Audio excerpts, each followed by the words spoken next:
All right, let's get right into it. Every champion has a story, right? But what if that story is built on a strategy that was so hated, people accused it of ruining the entire sport? Well, that's the story of the New Jersey Devils, a team that basically made a deal with the devil, trading popularity for a permanent place in hockey history.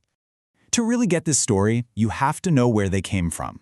Picture this. It's 1983, and the Devils just got absolutely steamrolled by the Edmonton Oilers. And after the game, the greatest player of all time, Wayne Gretzky, calls them a Mickey Mouse organization. I mean, can you imagine? It was this massive public humiliation that just perfectly summed up how everyone saw them. They were a joke. And you know what? Gretzky wasn't exactly wrong. The team had bounced from Kansas City to Colorado and then finally landed in New Jersey in '82, and they were just a mess. They were constantly losing, a total embarrassment to the league, and they were desperate for an identity, any identity that could pull them out of the gutter. So that brings us to one of the biggest questions in all of sports. How does a team with way less raw talent go up against offensive powerhouses like Gretzky's Oilers or Lemieux's Penguins? I mean, you can't outskate them, you're not going to outshoot them, so what do? Well, you change the entire game. The Devils found their answer, their pact, in a system called the neutral zone trap. See, the trap wasn't about scoring more goals. Nope. It was about making sure the other team couldn't score at all. It was a strategy designed to suffocate, to frustrate, and to turn a fast, beautiful game into a grinding chess match on ice. This was their bargain. So how did this thing actually work? It was all about the five-man unit moving in perfect sync. You'd have the first forward pressure the guy with the puck, basically forcing him into a dead end along the boards. Then two more forwards would form this wall, just taking away all the passing lanes in the middle of the ice. And finally, the defensemen step up to create this pincer. The whole point? Force a turnover, kill the attack before it even starts, and just grind the other team's will into dust. And the results of this bargain? Oh, they were immediate, and they were seriously polarizing.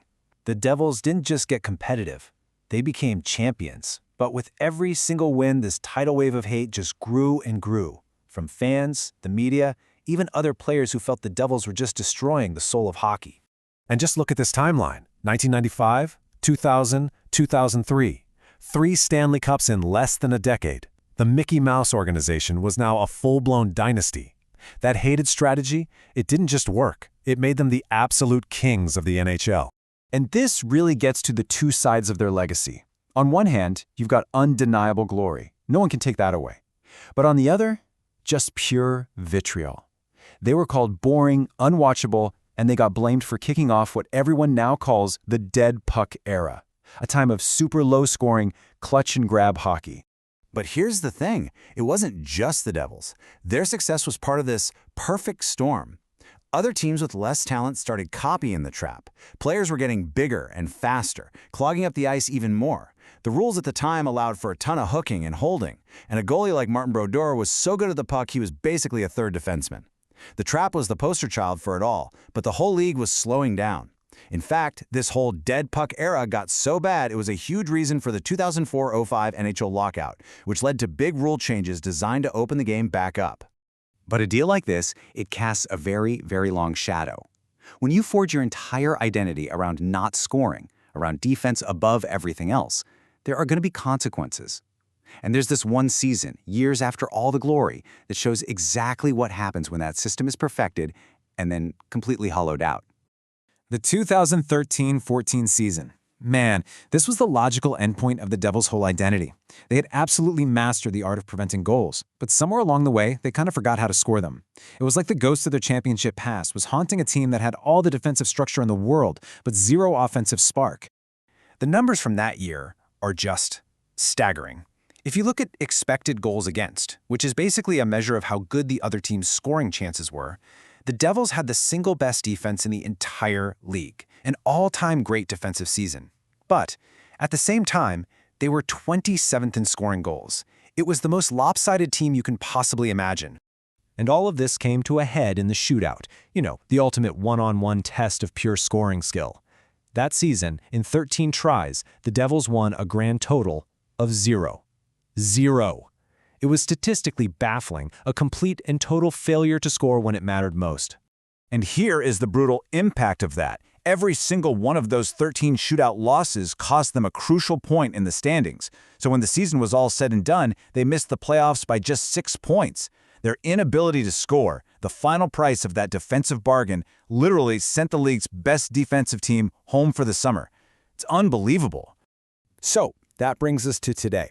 For years now, the Devils have been trying to shed that old skin, to finally move past the long shadow of the trap and build something new, an identity built on speed and skill, not suffocation. But is it actually working?